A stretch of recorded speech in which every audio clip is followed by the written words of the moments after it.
l'information et de la recherche, c'est là où je viens. Après, le secrétariat d'État, c'est l'office dans ce département. Et puis après, il y a la direction du travail. Le secrétariat d'État est composé de 4 directions. Il y a une direction pour les questions économiques, c'est une quarantaine de personnes. Ensuite, il y a une direction pour la promotion économique en Suisse, c'est aussi à peu près une quarantaine de personnes. Et puis après, il y a tout le commerce international, tout ça.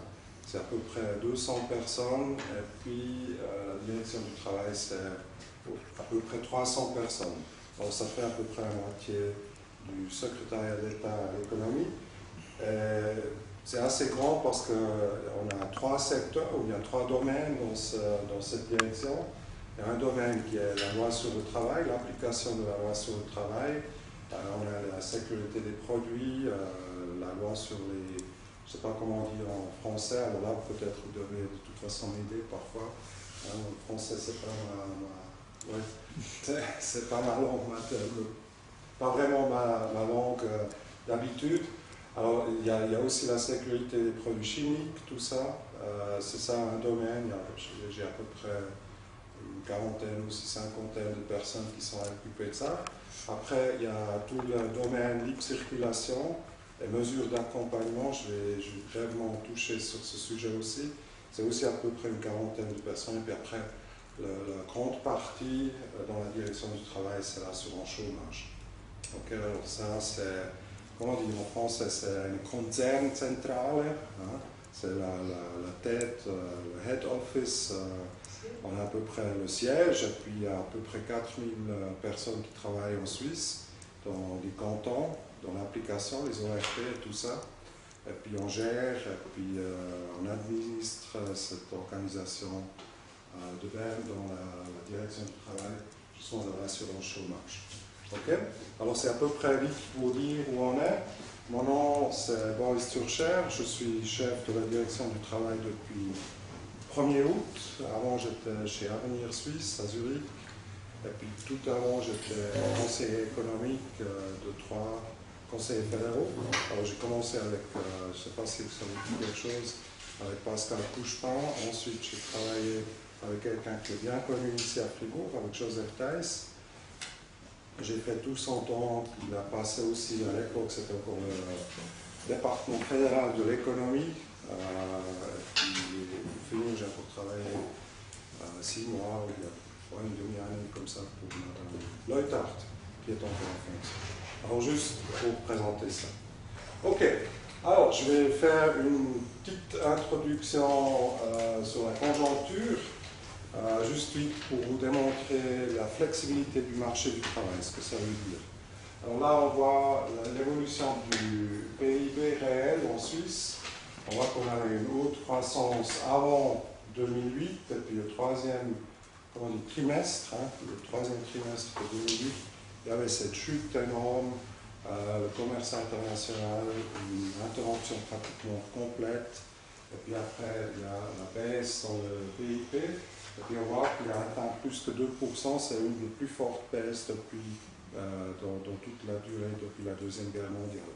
On avait en 1974, on avait la crise pétrolière, effectivement c'était le crash du système de Bretton Woods à l'époque. La Suisse avait une réduction du BIP dans une année de plus que 7%. Et puis ici on voit, c'est le deuxième plus sévère baisse qu'on a vu depuis la Deuxième Guerre mondiale, de plus que 2%. Et puis après on a un rattrapage assez rapidement, si on voit la tendance ici, et on compare ici, il n'y a rien qui s'est passé, il y avait juste cette chute, et puis après ça reprend de nouveau. Et puis depuis 2010, il y a un peu un aplatissement de la tendance comme ça. Ici, c'était la phase où il y avait le franc suisse qui a commencé à s'apprécier. Hein. Il y a un renchérissement du franc suisse qui a empêché ou bien qui a endommagé la compétitivité des exportateurs à l'étranger. Si on compare ça avec quelques pays, les États-Unis, l'Italie, l'Allemagne, tout ça, alors on voit bien qu'on a eu un rebound beaucoup plus rapide que la majorité des autres pays. Donc on est maintenant de nouveau près là où les États-Unis se trouvent. Mais on voit aussi l'Italie, par exemple, le Royaume-Uni, le Japon. Jaune, c'est la France. Hein. Ils sont encore toujours pratiquement, ils n'ont pas vraiment dépassé le niveau d'avant-crise. Hein. Alors, on voit que l'amélioration a été beaucoup plus rapide ici en Suisse. Alors, c'est juste pour vous démontrer que ça a aussi nécessité une énorme adaptation dans le marché du travail. Et puis, on le voit ici. On voit les 5 années avant la crise. Alors, le troisième trimestre 2003, le troisième trimestre 2008, c'est les 5 ans avant, croissance dans les différents secteurs. Et puis après, on voit les 5 ans après.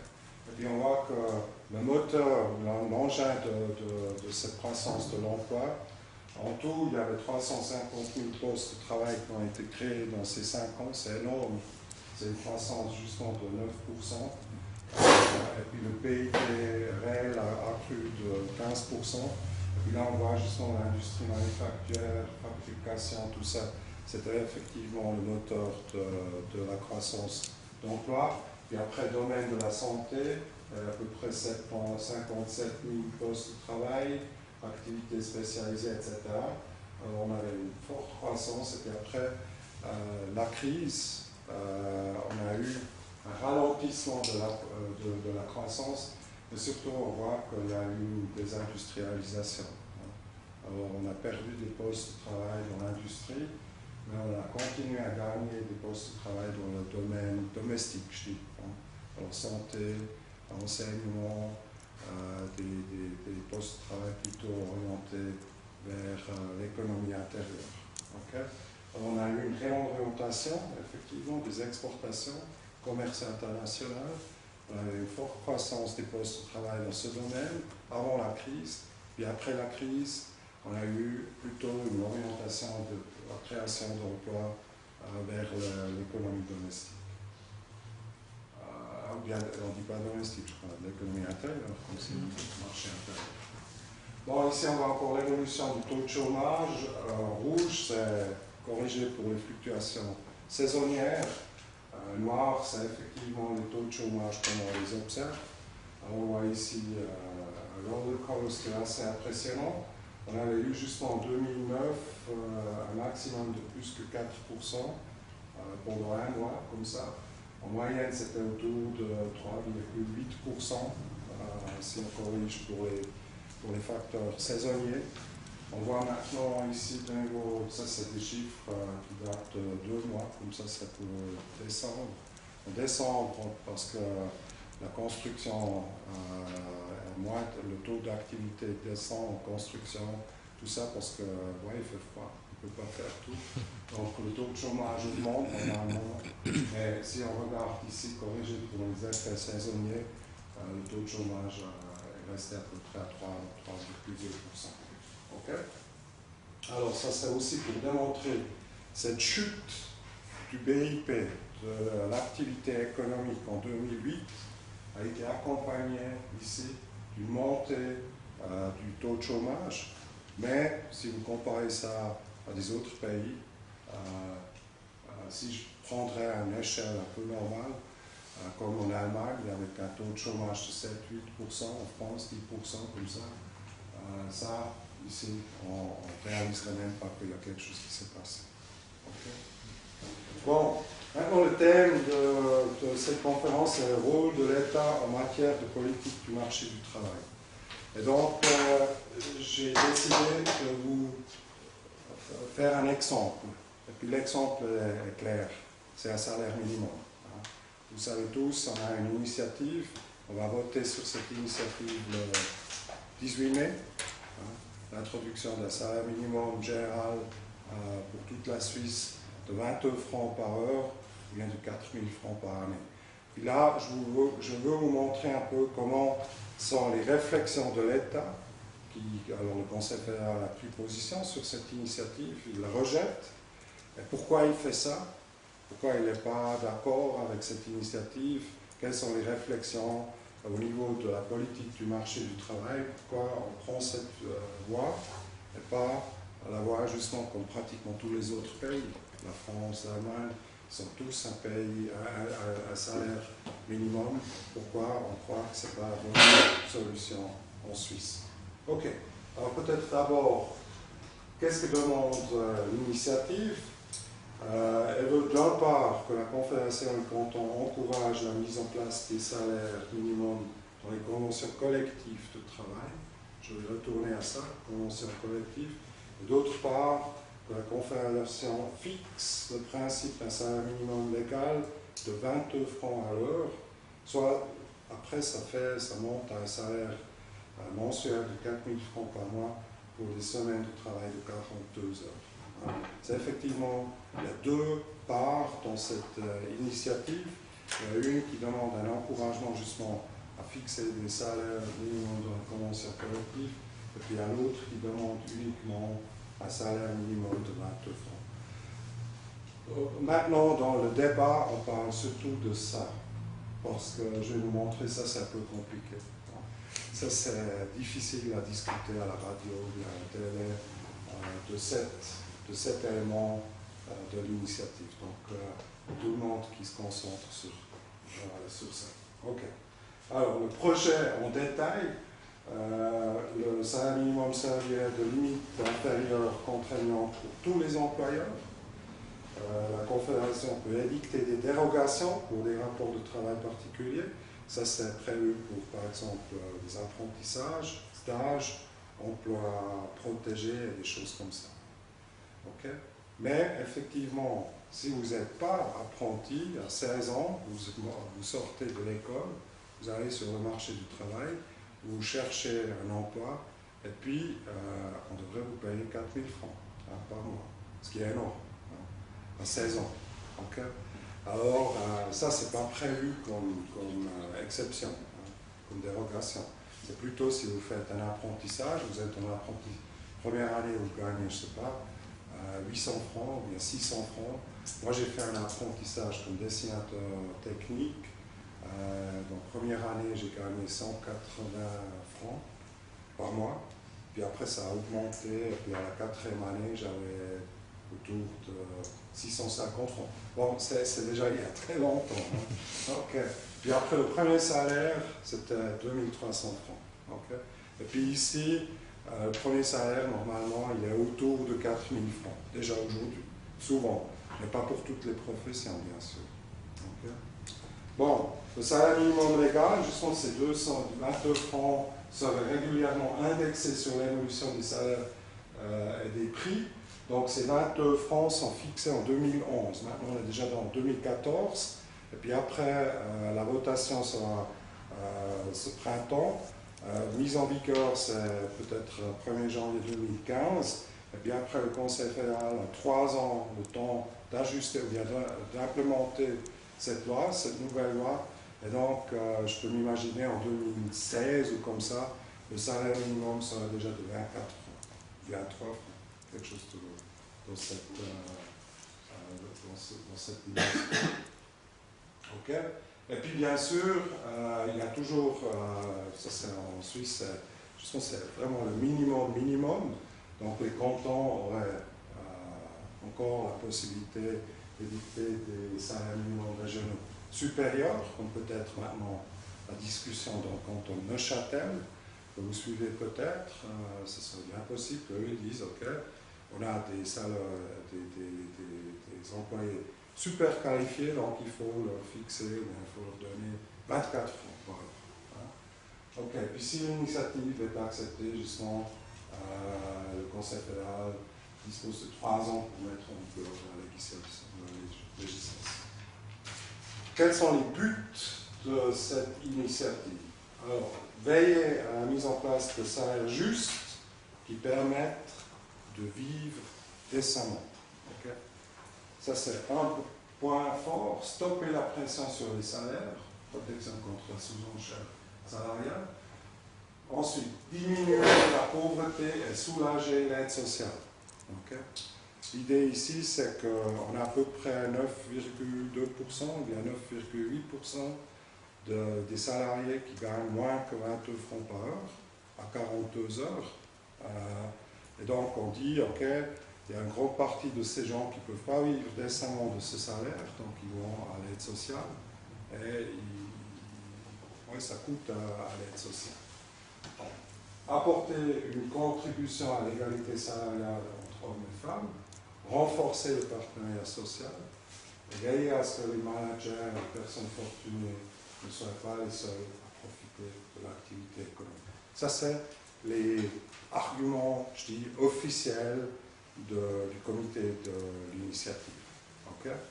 Alors, je ne veux pas être cynique, ou bien je suis quand même fonctionnaire, alors je dois un peu comment dire, zurückhalten, hein? Mais si on voit ça, on doit se demander, ok, et puis après, dans l'argumentation, ils disent, ça ne coûte pas de poste de travail, hein? 4 000 francs, ça ne contribue pas à une augmentation du chômage, donc la conclusion, c'est tout simple, pourquoi seulement 4 000 francs par mois, okay? Pourquoi pas plus, hein? Parce que 4 000 francs pour vivre décemment, ok, ça va, hein? Mais pourquoi pas plus, okay? Alors, c'est un peu en allemand, on dit eine eierlegende Wollmilchsau. Donc, c'est un petit animal qui fait tout. Hein, je ne sais pas comment on dit en français. Eierlegende Wollmilchsau, c'est un cochon qui donne du lait, qui fait des œufs, qui fait la laine, et puis pour manger. En français, l'idée, c'est la porte ouverte à d'autres demandes, c'est ça? Non. Non, c'est pas tout à fait ça. C'est que ça fait la pelouse d'or. Comment? La pelouse d'or. Ouais, donc juste on sait. Qu'est-ce que les avantages? Ouais. Elle fait aussi le café. Voilà. Ouais, exactement. Ok, bon. Alors, maintenant, parce que justement, j'ai dit que je prends cet exemple pour vous montrer quels sont les principes aussi de la politique du marché du travail en Suisse, et puis les principes fixés plus ou moins par l'État, par consensus, bien sûr, c'est aussi toujours une question de politique. Alors, la politique salariale en Suisse, on a 2 exigences prioritaires. Un salaire qui permet de vivre correctement, ça en partage, le but de l'initiative. On ne veut pas des salaires, on a toujours dit, on ne veut pas des salaires chinois en Suisse. Hein. On veut des salaires suisses en Suisse. Okay? Alors ça, c'est quelque chose qu'on partage. Mais après, un processus de formation de salaire qui ne compromet pas la capacité d'adaptation de l'économie. Alors, ça doit être quelque chose de consensuel. La fixation, le processus de fixation des salaires, c'est quelque chose, c'est un contrat. C'est justement, on est sur un marché, et puis l'État, il est subsidiairement actif sur ce marché. Okay? Manière de procéder, justement, compétence de régulation des partenaires sociaux relativement importante. Il y a une grande partie qui est faite des négociations entre les partenaires sociaux. Et puis, on va voir, c'est à peu près la moitié du marché du travail. Il y a des partenaires sociaux qui sont présents, qui font une négociation. Et après, l'autre moitié, les syndicats disent, là, on n'a aucune protection. Ce n'est pas tout à fait vrai. Soit on n'a pas besoin de protection, comme par exemple dans le domaine de l'informatique, les salaires sont tellement élevés qu'il n'y a pas de nécessité de convention collective, il y a de négociation collective, fixation de salaire minimum, etc. Parce que si vous êtes informaticien, vous gagnez dès le début un salaire nettement en dessous, c'est 4 000 francs. Ou bien alors, il y a des abus, sous enchères. En allemand, on dit Missbrauch von Ortsbranchen und berufsüblichen Löhnen, c'est-à-dire les salaires usuels. Et après, il y a les contrats types qu'on peut introduire. Donc, c'est l'État qui vient, qui fait une investigation, qui voit qu'on a un abus apparent, et donc on a introduit un contrat type. Et puis, on protège là aussi, on a introduit un salaire minimum, ces contrats types inclut toujours un salaire minimum qui est adapté à justement la profession, la branche, la région. Donc elle prend en compte beaucoup de facteurs qui ne sont pas pris en compte avec un salaire minimum général légal pour toute la Suisse. Okay. Bon, alors c'est ça, c'est ça effectivement la politique salariale en Suisse, le rôle subsidiaire de l'État. C'est pas comme en France où on a un salaire minimum légal pour toute l'économie. Parce qu'on voit qu'en Suisse, on a des immenses différences entre les régions. En moyenne de la Suisse, justement, on a 9% des salariés qui gagnent moins que 22 francs. Mais si on va au Tessin, c'est 22%. Okay? Si on va en Romandie, c'est 12%. En Suisse alémanique, c'est 8%. Okay? Alors on voit déjà des différences régionales. Et puis après, si on va dans des régions plutôt dans les montagnes, comme ça, un village dans les montagnes, le salaire minimum, bien, le taux de gens qui ont en dessous les 4 000 francs est de 18 à 25% parfois. Okay. Alors on voit, et puis c'est des gens qui peuvent vivre de ça, le coût de vie est bien sûr aussi complètement différent dans ces régions.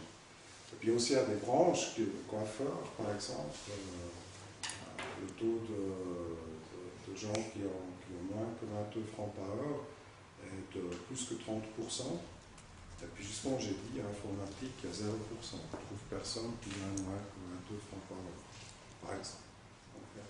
Alors justement, il faut prendre compte de ces différentes circonstances pour fixer un salaire minimum, et puis ça c'est fait dans ces contrats.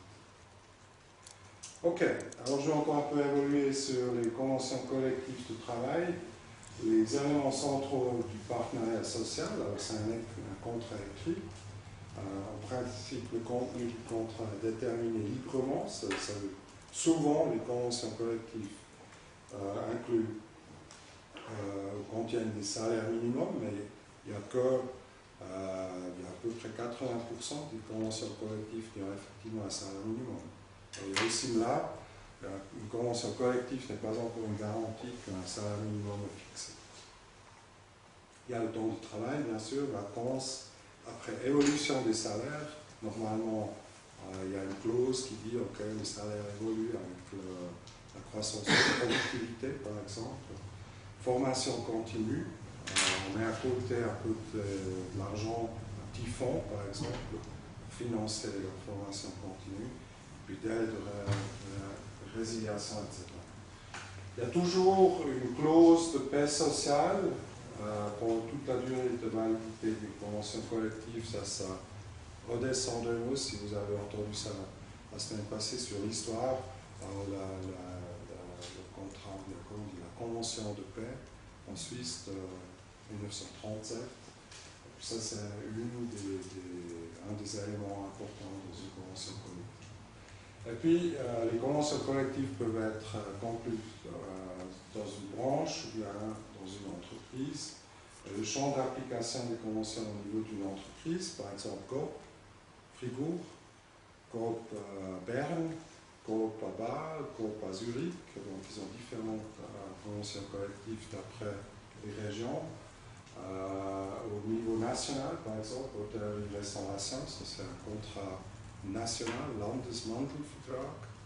Il y a aussi dans la construction, c'est aussi un contrat national, mais dans ce contrat national, il y a des différenciations régionales. Par exemple, s'il y a la fixation d'un salaire minimum dans la convention collective nationale, il y a des différences entre les Grisons, par exemple, Genève, Bâle, Zurich, etc. On a des régions avec des différents salaires minimums. Bon, si on voit maintenant un peu l'évolution, alors avantage surtout aussi, prise en compte des conditions économiques, c'est ce que j'ai dit, parce que c'est toujours, comment on dit, c'est un contrat qui a été signé librement, hein, il n'y a personne qui est forcé. Okay. Alors donc, ils prennent en compte aussi les conditions économiques. Plus souvent, les salaires minimums varient très souvent en fonction des exigences de l'activité, de la qualification. On ne fixe pas uniquement un salaire minimum, mais on fixe un salaire en fonction justement de l'âge, l'expérience.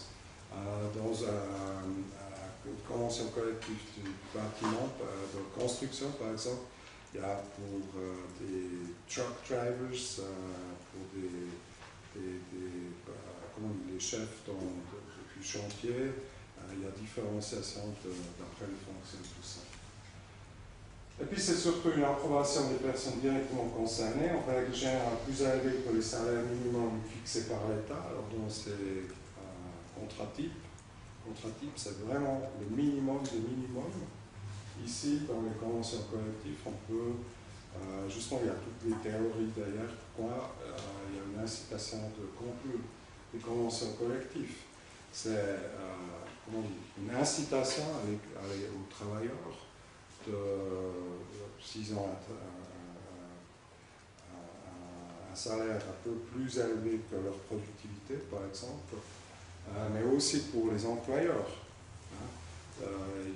Ils égalisent la concurrence dans une branche. S'il y a toute la branche qui est dans une convention collective, il sait que la concurrence ne se fait pas sur le salaire, mais elle se fait sur, je sais pas, l'innovation ou bien sur des autres choses, mais pas sur le salaire. Encore faut-il que la convention collective prévoit un salaire minimal. Pardon ? Encore faut-il que la dite convention collective prévoit un salaire minimal. Oui, bien sûr, bien sûr. Ouais. Okay. Justement, il y a des conventions collectives qui ne prévoient pas de salaire minimum. Okay. Bon, justement, il y a une grande autonomie des branches, le processus de décision est décentralisé, je vais revenir là-dessus.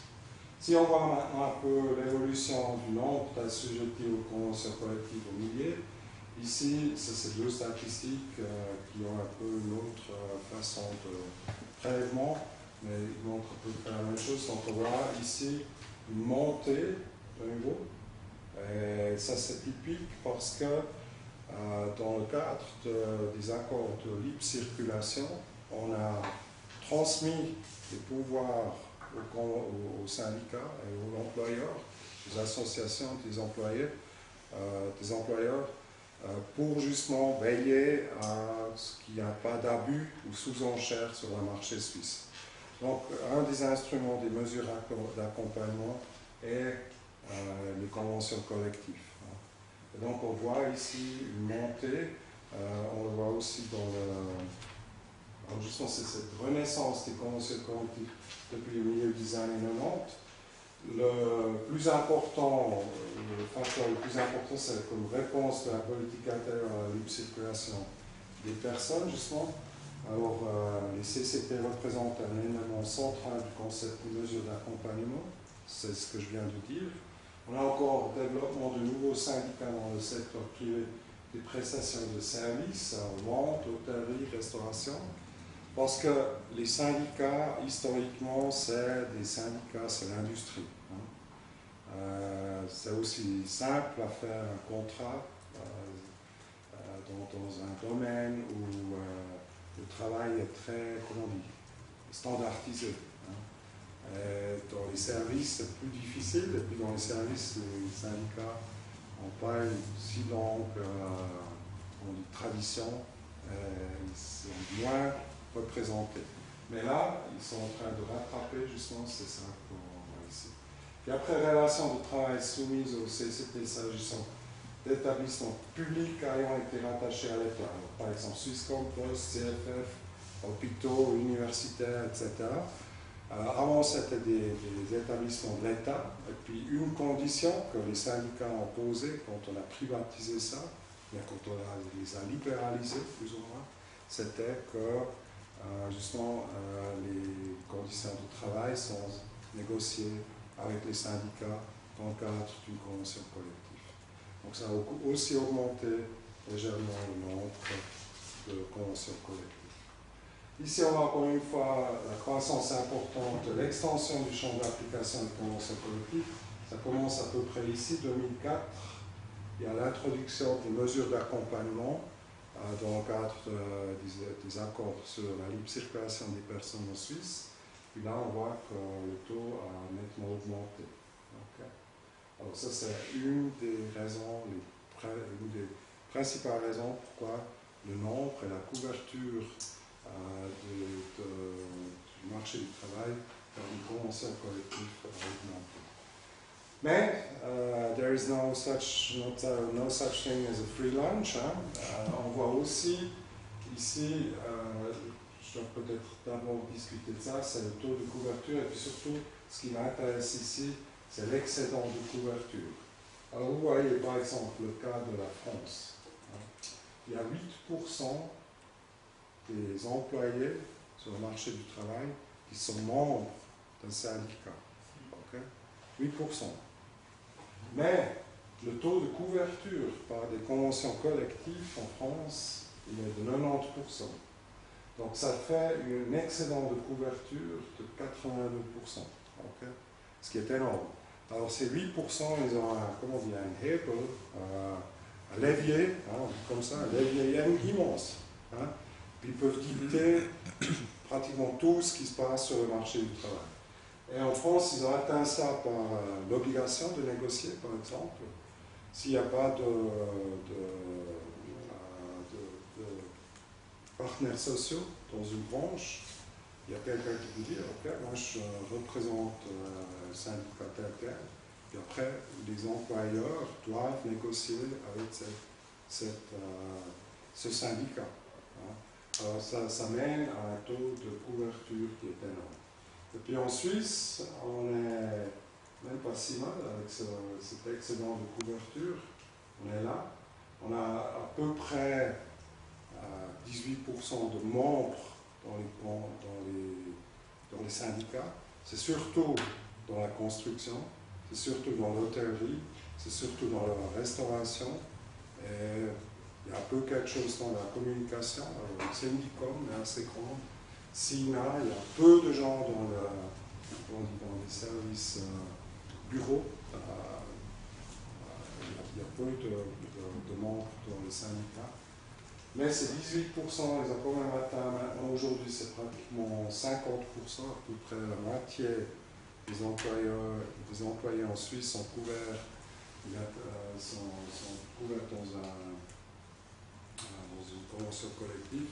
Donc le taux d'excédent est à peu près de 30%. Si vous voyez ici, c'est un des plus élevés. En Italie, on a au moins pratiquement un tiers des gens qui sont membres d'un syndicat. Ils atteignent 80%. Ici, Grèce, hein, c'est pas vraiment un exemple. L'Allemagne, on a 19% qui ont 62%. Donc le taux d'excédent est immense. La France, je l'ai mentionné. Ici encore la Belgique, l'Autriche. Et dans tous ces pays, il y a certaines particularités. Justement, soit ils doivent négocier un contrat, une convention collective, ils sont obligés à négocier.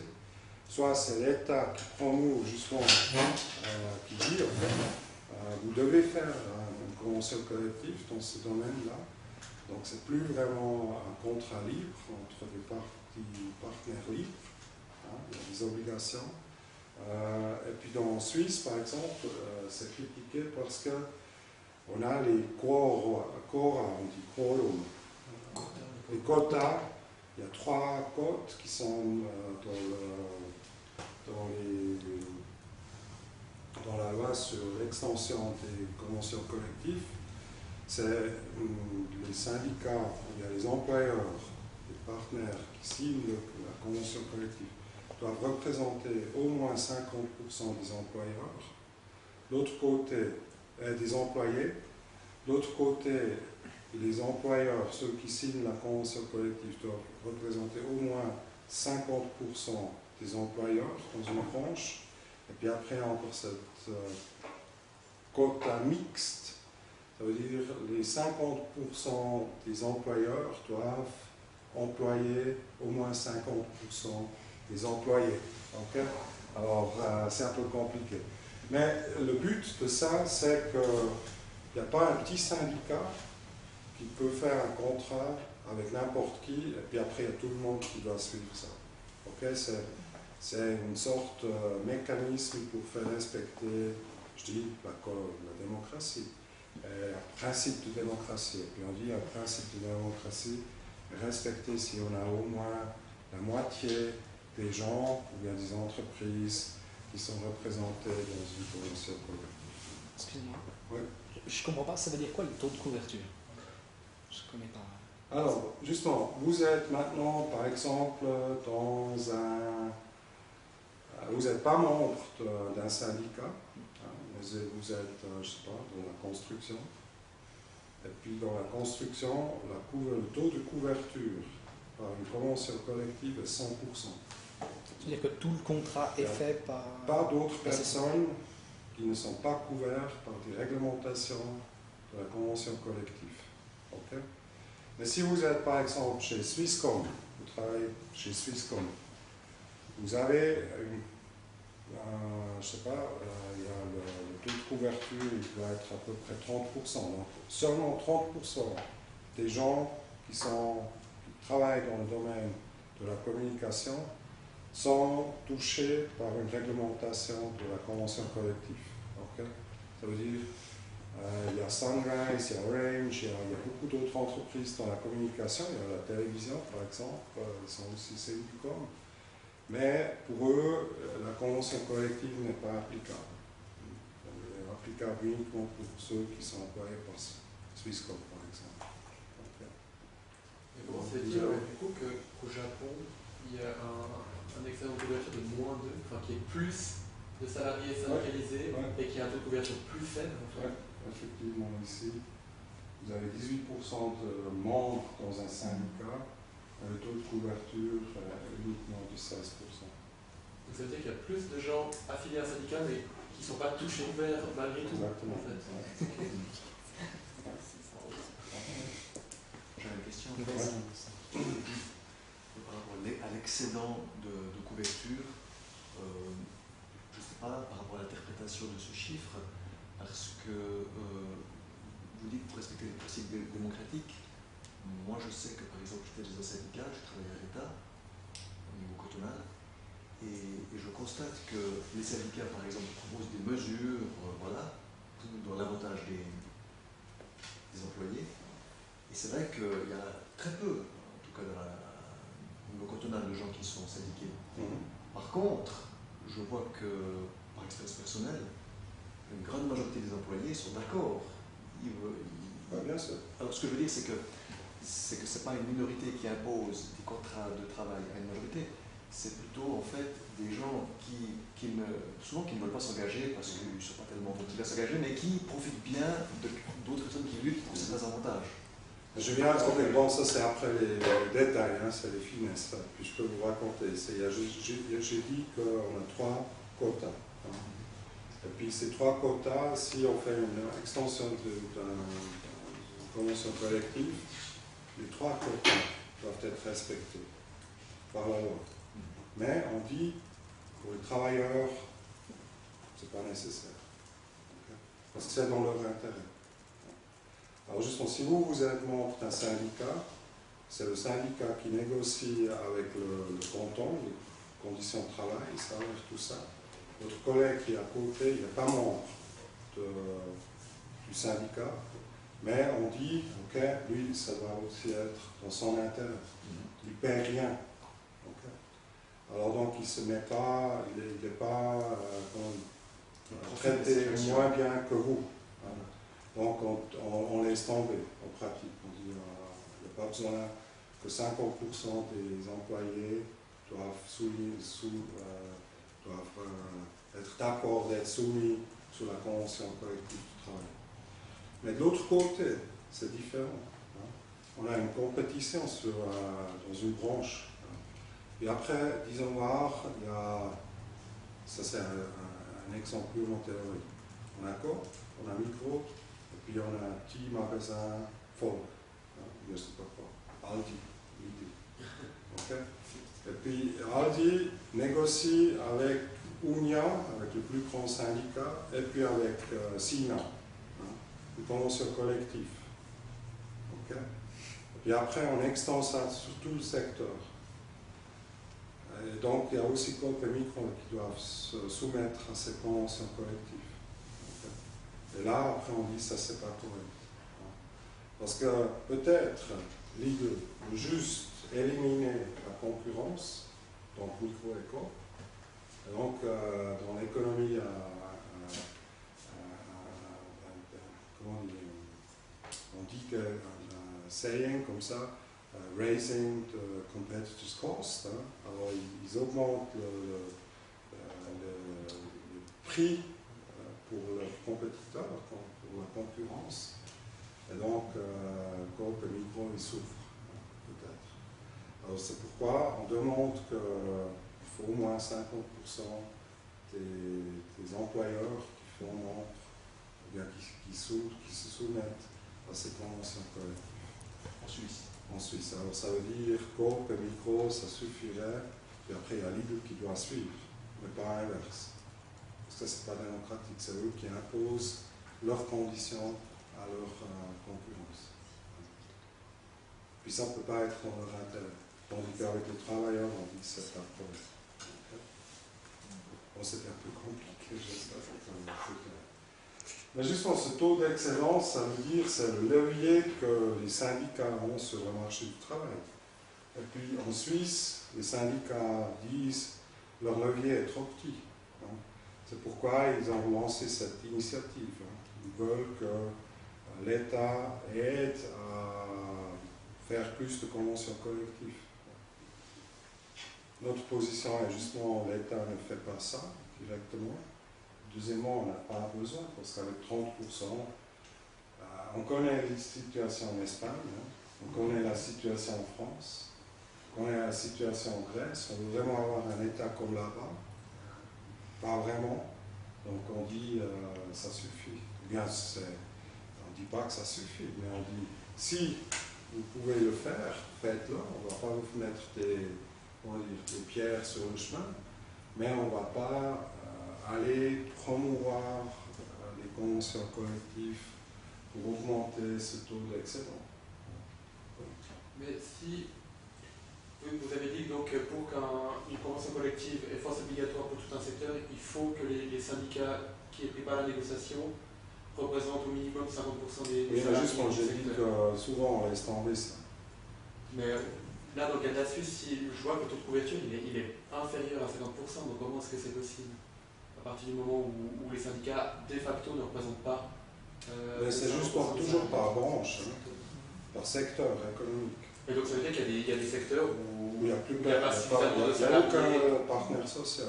où les syndicats ne sont pas suffisamment forts et donc ils ne peuvent rien imposer. Absolument, c'est ça. Et justement dans ce cas, les syndicats demandent l'État qui vienne et puis qui leur aide d'établir une convention collective dans un secteur où il n'y a pas de syndicalisation. Il y a peu de syndicalisation. Est-ce qu'en général, le taux de couverture, on peut le mettre en lien direct avec la flexibilité du fait de travail? Justement, c'est ce que j'ai. Par exemple, l'autre qui a 99%, puis si Ouais. après on rapport avec le taux de chômage, je pense par exemple. Ouais. Ouais. Alors, je ne sais pas si parmi vous, il y a quelques-uns qui connaissent un peu la statistique. C'est des relations assez faibles ici. C'est la corrélation entre justement cet excédent de couverture et le taux de chômage, par exemple, et puis le taux d'emploi. Et puis il y a ce qui sort, hein. C'est ce qu'on s'attend. Hein. Mais c'est vraiment très faible. Alors, plus d'excédent de couverture, plus de chômage. Okay. Alors ici, on a la Suisse, ici 30%, on a un taux de chômage qui est très faible, en dessous de 5%. Ici, probablement, on a la France, hein. Ouais, c'est possible, 80%, avec un taux de chômage de 9 à 10%. Et puis on voit justement plus d'excédents de couverture, plus élevé le taux de chômage. C'est uniquement une corrélation, ça ne dit rien sur la causalité, hein. Et puis c'est encore en plus, c'est faible. Mais ça convient, bien ça correspond à ce qu'on s'attend. Oui. Je ne suis pas statisticien, mais je sais qu'on doit aussi mesurer la distance des points par rapport à la médiane. Alors, par exemple, on voit qu'il y a quand même des pays en dessous de la Suisse qui ont un excédent à 70-60%, pourtant ils ont à peu près le même taux de chômage. Alors, ouais, justement, c'est statistique là. Il y a une pondération, ils ont à peu près le même taux de chômage, mais ils ont 70%. Ça c'est clair, ça c'est pondéré, ça c'est ordinary least square. Okay. C'est une méthode statistique assez robuste. Mais je dis, hein, a priori, ça correspond à ce qu'on s'attendrait, plus la couverture, l'excédent de couverture plus élevé, ça mène à un taux de chômage plus élevé. Mais c'est très très faible. Et puis je ne peux pas exclure, d'après cette formule de régression, si on va derrière aller voir les écarts types, voilà, tout ça, si on va analyser, je ne peux pas vraiment exclure que cette pente ici est une horizontale. Donc il n'y a aucun lien. Je ne peux pas l'exclure. Okay? Statistiquement. Oui. Pourquoi vous avez utilisé la régression linéaire et pas une courbe? Ouais, bon, alors, ça c'est quick and dirty. Quick and dirty. Voilà. Ok. Vraiment quick and dirty. Hein. Ok. Je ne veux pas entrer dans la statistique ici. C'était pas le but. C'était juste pour vous donner une impression encore en plus très subjective. Hein. Et puis, qu'est-ce qui se passe d'autre côté avec le taux d'emploi? Hein? Alors, plus l'excédent de couverture, plus faible le taux d'emploi. Okay? Alors, c'est l'inverse. C'est ce que la politique s'attend. Hein? C'est quand vous suivez un débat sur infrarouge, c'est ce que les gens vont vous dire. Hein? Okay? Plus de conventions collectives, plus élevé le taux de chômage et moins élevé le taux d'emploi. Mais sans causalité, comme vous avez dit, il n'y a pas de causalité. Non, mais ils vont vous dire, c'est clair. C'est clair. Il y a une claire, mais je dis ici clairement, faites attention, ces deux pentes ici pourraient être des traits horizontaux. Alors, je n'ai rien prouvé avec ça. Okay. Bon, alors, mais c'est quand même important de voir qu'en Suisse, les syndicats déplorent maintenant, dans le cadre justement du débat sur cette initiative, qui sont très faibles, que l'État les affaiblisse encore en plus, qu'ils ont un très petit levier, et puis on voit que si on compare avec, je dis, des pays raisonnables, avec une politique du travail, marché du travail assez raisonnable, et puis là j'exclus malheureusement la France, ou l'Espagne, ou même l'Italie, qui ont clairement des politiques du marché du travail dysfonctionnels, avec un taux de chômage aussi élevé, des taux de travail au noir aussi élevés, des salaires très bas qui ne suivent pas nécessairement la croissance de la productivité, etc. Okay? Bon, alors pour finir, on a alors une politique du marché du travail qui dit que les salaires sont fixés par les agents sur le marché du travail. L'État intervient en cas d'abus, en cas, justement dans les conventions collectives, et subsidiairement. Hein, ce n'est pas l'État qui fixe les salaires, même pas un salaire minimum, sauf dans les domaines où on voit il y a des abus, il y a une situation déplorable, par exemple au niveau fédéral dans le domaine de la Hauswirtschaft. Alors, les domestiques, comment on dit domestiques? C'est pas l'économie familiale, pas vraiment, c'est les gens qui travaillent dans les ménages. Hein. Alors, si vous avez une femme de ménage. Ouais, une femme de ménage, comme ça, bien, si vous avez même peut-être privé, vous êtes. C'est ça. Hein. Ok. Et là, on a vu qu'il y a des abus. Hein.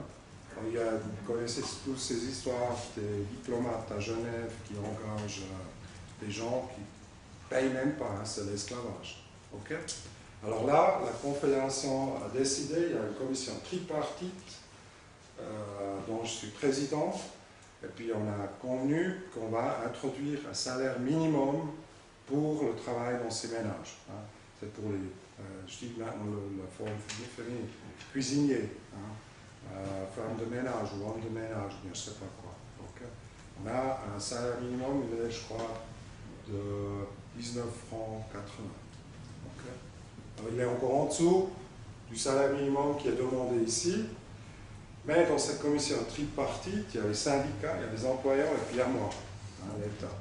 Et puis il y a dans tous les cantons, c'est répliqué, donc il y a un représentant des syndicats, il y a un représentant des employeurs, puis un représentant du gouvernement au niveau cantonal, puis c'est la même chose au niveau fédéral. Okay. Puis ils se sont mis d'accord sur ce salaire de 19 francs 80, il y a 19 francs 20, hein, je ne me souviens plus exactement. Oui. Et dans ce cas-là, donc au niveau de la Confédération, vous fixez ce 19 francs 20 ou 80, Ouais. et après les cantons pourraient d'eux-mêmes fixer plus élevé, Oui, ils peuvent faire ça. et est-ce qu'ils pourraient fixer plus bas? Non. Non, d'accord. Non, Ouais. non, la confédération, c'est toujours... Oui, tout à fait. On fixe le minimum. Mhm. Ok. Bon, alors justement, vu tout ça, alors on a, ce que je tiens à dire, c'est l'État intervient subsidiairement dans le marché du travail. Bien sûr, il y a des autres domaines, par exemple chômage. On a des mesures d'activation pour les chômeurs, etc. On a beaucoup de programmes de formation, gains intermédiaires, tout ça. Alors là aussi, l'État prend un certain rôle, mais il est subsidiairement à toutes les initiatives sur le marché des privés. Okay? Et puis cette politique du marché du travail, on estime qu'elle est très raisonnable et puis qu'elle est un succès. Là, je vais vous montrer quels sont à peu près les indicateurs que je dirais, ok, cette politique du marché du travail, elle fonctionne même très bien. Okay? Première chose, je vous ai montré déjà le taux de chômage, il est très faible en Suisse. Et puis ça, c'est irrespectif si je prends le taux de chômage des gens qui sont enregistrés vers un ORP, ou bien si je prends le taux de chômage qui est par un census, je téléphone aux gens, je dis vous êtes dans quelle situation sur le marché, je suis au chômage, ok, puis il y a une petite différence de 0,4 moins 2% entre ces deux taux de chômage, okay? Mais ce n'est pas significatif. Alors, ici, ce qui est important, si on parle des conventions collectives, du travail, c'est toujours un peu, ça résonne, comment on dit, Klassenkampf. Guerre des classes. Hein, okay? C'est les travailleurs contre les capitalistes. Okay? Alors ceux qui possèdent le facteur de production au travail et puis qui sont expropriés par les capitalistes. Okay? Puis donc c'est toujours un peu la guerre, comment on partage le gâteau qu'on produit. Okay? Et puis il y a une règle en économie, on dit à peu près 2/3 aux employés et puis 1/3 aux capitalistes. Okay? Et puis si on regarde maintenant la situation comme elle a évolué au niveau global, pendant les 20-25 années dernières, on voit partout le taux qui va du côté du travail a diminué. Il est tombé de à peu près 70% à parfois même en dessous de 50%. Donc ça veut dire que les capitalistes, ils ont successivement, ils ont gagné. Sauf en Suisse. Okay? Vous voyez ici, en 1980, le taux était à peu près de 60% par des revenus du travail, puis ça a augmenté à 65%. Okay? C'est assez anormal. On n'observe pas cette évolution dans des autres pays. Bien sûr, il y a toujours des petites fluctuations, par exemple ici, après ça remonte de niveau, mais ce qui compte, c'est la tendance générale. Et elle a augmenté en Suisse. Donc les travailleurs, en général, ils ont reçu une immense part de plus. Mais au moins, je dirais, même si on est sceptique, là, leur part du gâteau est restée constante. Okay? Donc ça, c'est, moi je trouve, c'est un succès aussi de la politique du marché du travail qu'on mène. Deuxièmement, les syndicats, ils remontent, oui. Excusez-moi, pour le schéma précédent, est-ce que donc c'est la part salariale totale ou bien enfin, ça ne tient pas compte par exemple C'est le revenu total. C'est le revenu qui a été créé dans une année. Et puis les capitalistes ils disent ok, on vous a mis à disposition les machines, donc j'ai besoin d'un taux d'intérêt pour l'utilisation de la machine. Puis ils vous prennent 1/3 du gâteau qui a été produit. Et puis 2/3, ça va à la main d'œuvre. Okay? Et donc là, si je comprends bien le graphique, ça signifie qu'en 30 ans, le salaire médian ou... Non, ça n'a rien à faire avec le salaire. Ça c'est, n'est-ce pas, vous avez une économie. vous regardez, ça c'est l'économie. Il y a des restaurateurs, il y a des manufacturiers, il y a des cordonniers, il y a tout qui est dedans. Et puis ils produisent quelque chose. Et puis ils créent un revenu. Ok. Et puis il y a les capitalistes qui disent, ok, j'ai besoin d'un tiers du revenu ensemble dans toute l'économie qui a été créée dans une année pour payer mes facteurs de production, les machines. Okay? Puis 2 tiers sans que vous ne nourrissez pas, que vous pouvez vous nourrir, que vous pouvez partir en vacances. Donc se régénérer, c'est à peu près Marx qui parlerait comme ça. Hein? Comment on dit? Régénérer le facteur de production du travail, non? C'est un peu ça. Okay? Alors c'est l'ensemble. Bien, vous êtes dans une entreprise. Vous créez un revenu d'1 million. Ça, c'est le revenu total. Le revenu de bénéfice. Hein? Parler de revenus ou de bénéfices? C'est la même chose. Hein? Pour les capitalistes, on dit que c'est le bénéfice. Pour les travailleurs, on dit que c'est le salaire. Okay? Et c'est le revenu total. 1 million. Et puis donc, 1 tiers, c'est le bénéfice. Ouais, ça clarifie, je pense, bien. Hein? Kevin, ça va pour le capitaliste. Et puis 2 tiers, c'est le salaire qui va chez le travailleur. Okay. Par contre, 65% qui est la part du revenu, les 35% restants, puisque vous dites que c'est le revenu du capital, c'est donc les dividendes, c'est ça? Ouais, vous pouvez faire des dividendes, vous pouvez faire l'investissement. Bénéfice, comment les Kevin, c'est le bénéfice. Ouais. N'est-ce pas? Qu'est-ce que vous faites avec le bénéfice? Vous payez votre investissement, c'est un taux d'intérêt. Si vous avez 1 million aujourd'hui, le taux d'intérêt, on peut oublier, hein, les 0, je ne sais pas quoi. Normalement, c'est 4 ou 5%. Puis vous devez voir que dans 5 ans, vous allez acheter de nouvelles machines. J'ai bien compris, donc, c'est le bénéfice, oui. Ouais, c'est le bénéfice, Kevin. Ouais. Hein? Et puis, l'autre côté, c'est le revenu des salariés, c'est le salaire. Oui. Le graphique est très intéressant, mais il ne dit pas une chose qui. C'est le pourcentage des gens concernés par cette tranche de salaire. Oui. C'est-à-dire que ces 2 tiers-là, est-ce que c'est la même économique, hein? C'est la perspective de très très haut. Mais ce que je veux dire, c'est que dans ces 30 ans-là, si tout d'un coup la part des capitalistes s'est beaucoup réduite, mais eux gagnent beaucoup plus, puis la part des salariés s'est augmentée énormément, au final les gens gagnent moins, mais vous voyez ce que je veux dire?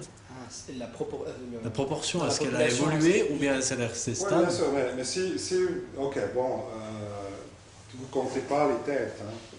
Oui. Pour le capitaliste, vous comptez l'investissement. Vous investissez 1 million. Je ne regarde rien si c'est 3 personnes qui investissent. Oui, ce schéma-là, oui, effectivement. Il y a 1 personne. Hein. Okay. Mais de l'autre côté, c'est clair, mais ça, c'est des pourcentages. Hein. Oui, tout à fait. C'est des pourcentages. Donc, si par hasard, le gâteau diminue, hein, parce qu'on est dans une récession, okay, la répartition du gâteau entre les capitalistes et les salariés, c'est toujours 60%. Oui. Hein. Donc, les deux reçoivent un peu moins. Oui. Okay. Il peut y avoir, par exemple, 10 000 personnes en haut et puis 6 millions en bas. C'est pas les noms. C'est pas les noms. Non, mais je sais. Ouais, c'est possible. Donc ça peut être divisé. Donc ça c'est la répartition du revenu total ou bien fonctionnel, d'après capitaliste et salarié. Après on va voir encore comment c'est parmi les salariés, qui a gagné, qui a perdu. Ok, deuxième point. Oui.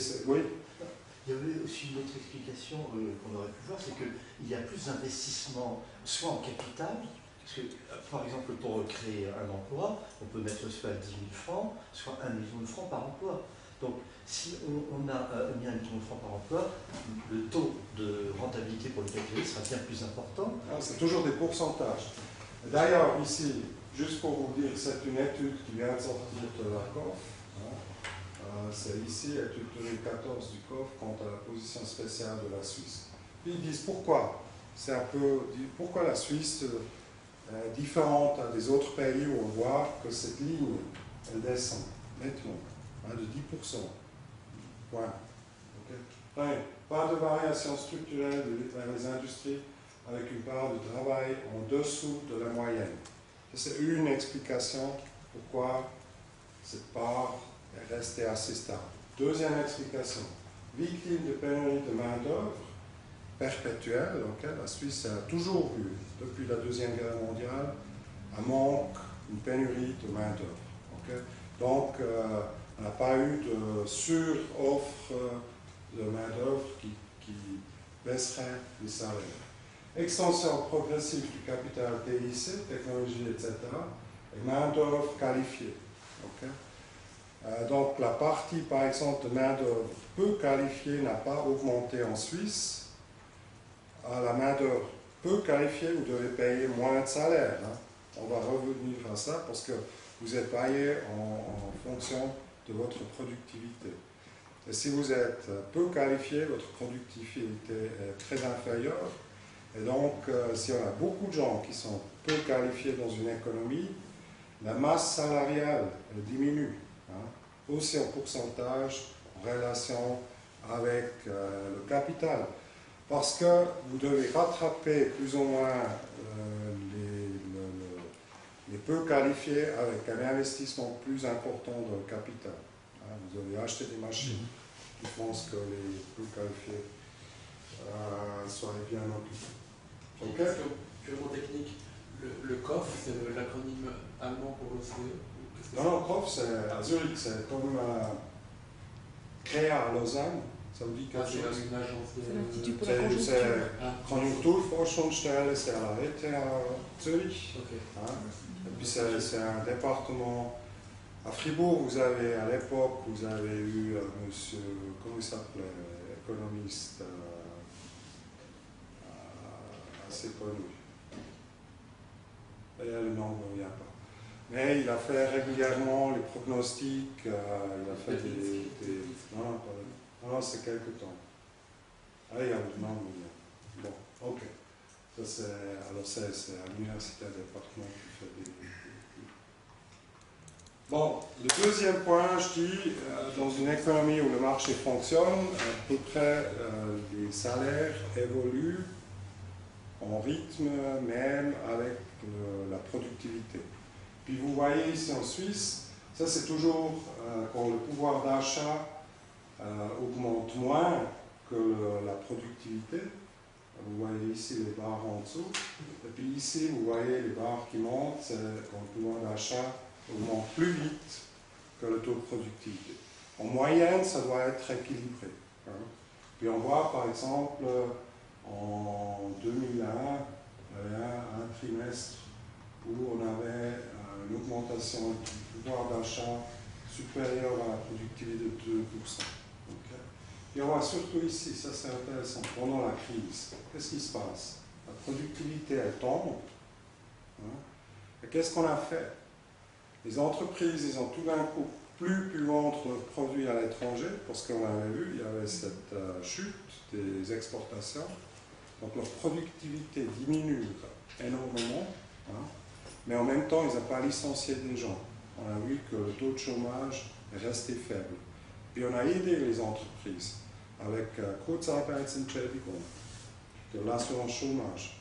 On a comment? Indemnité, chômage, Comment? Assurance perte de gain. Non, Kurzarbeit, c'est quand toute une entreprise doit réduire leur activité. Le chômage partiel. Chômage technique. Chômage technique. Ok.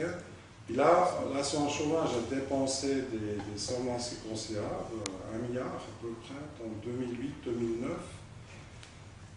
pour inciter les entreprises à ne pas licencier les gens. Hein.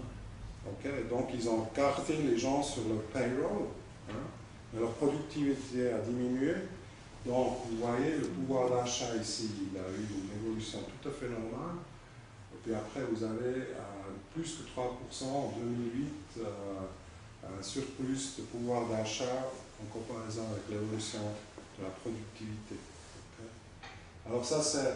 Puis après, on voit ici, bien sûr, depuis 2008, on a une évolution de la productivité assez plate, mais néanmoins, le pouvoir d'achat a augmenté. Donc on voit ici, chaque année, on avait une croissance du pouvoir d'achat supérieure à la productivité.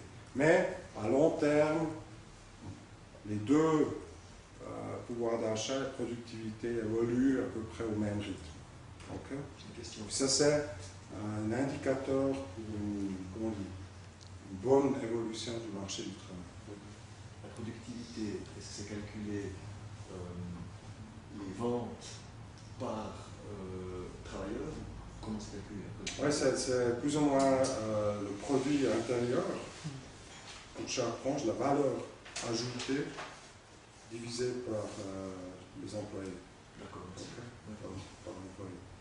Le pouvoir d'achat, c'est de nouveau la masse salariale divisée par les employés. Toujours en termes réels.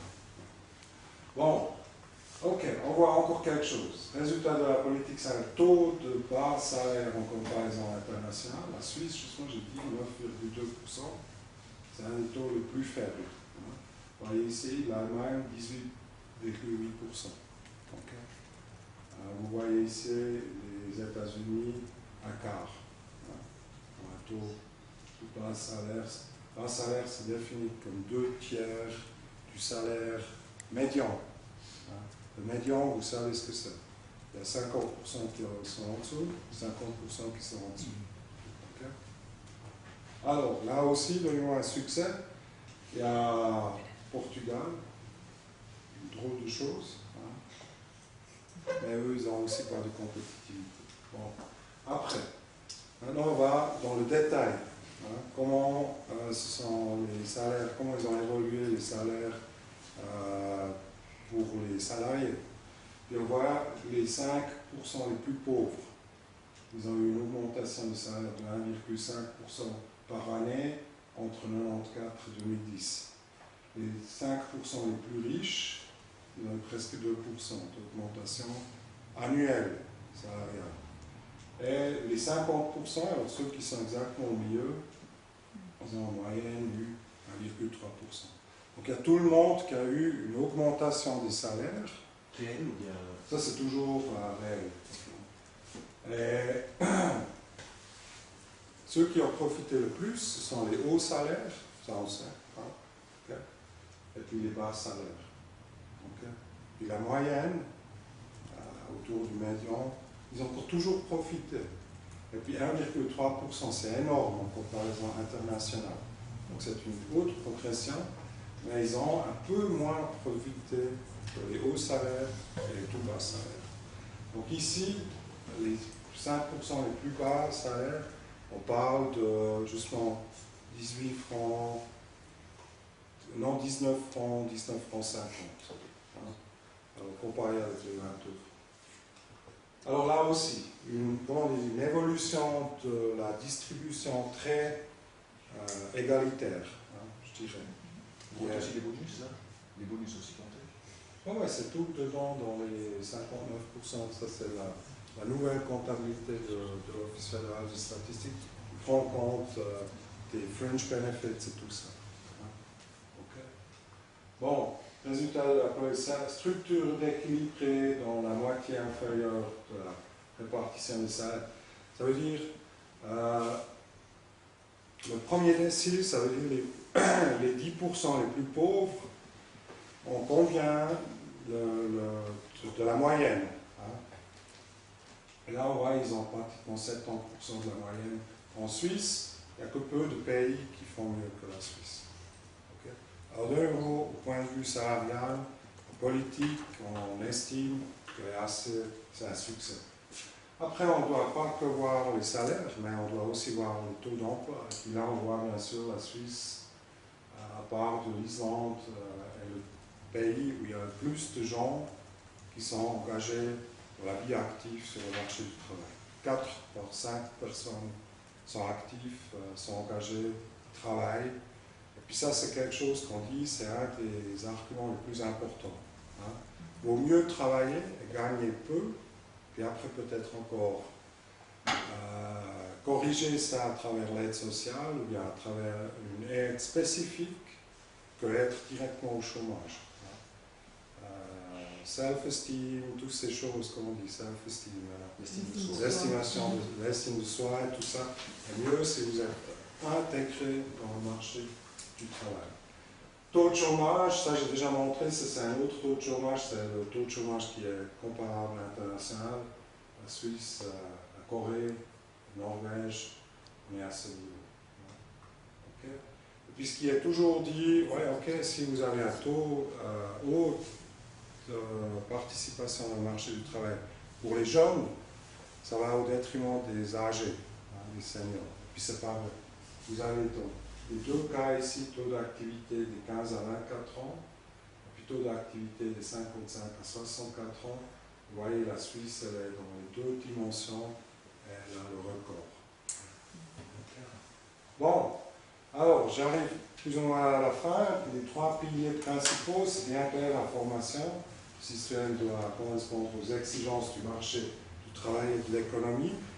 Donc ça ne sert à rien, puis ça je ne veux pas dire, peut-être qu'il y a quelques-uns parmi vous qui ont étudié, je ne sais pas, ethnologie ou quelque chose comme ça, qui est peut-être un peu une étude exotique qui n'est pas vraiment demandée excessivement sur le marché du travail. Et donc vous avez de la peine à trouver un travail, mais en Suisse avec le système dual justement, qui est peu moins fréquent en Suisse romandique qu'en Suisse allemande, avec l'apprentissage et tout ça. C'est déjà une belle garantie que ça joue ensemble l'offre et la demande. Okay.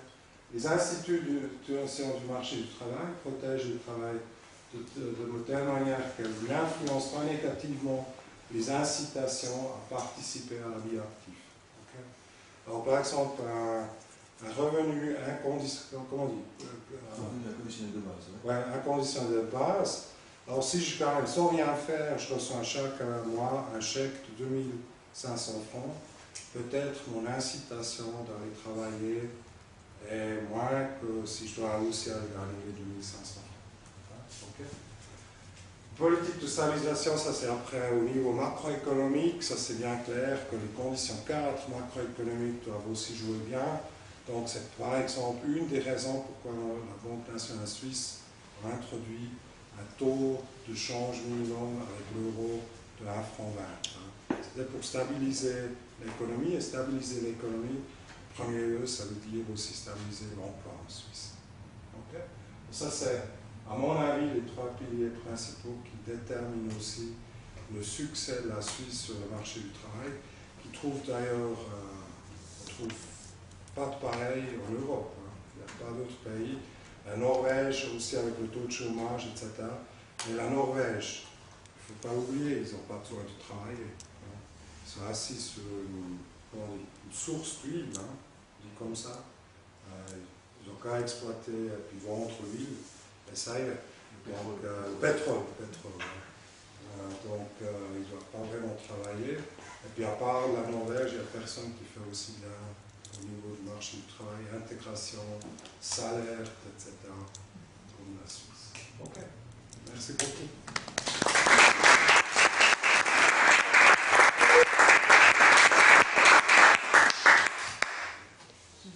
Oui, bien sûr. C'est surtout ce qui m'intéresse, c'est un petit peu la perspective.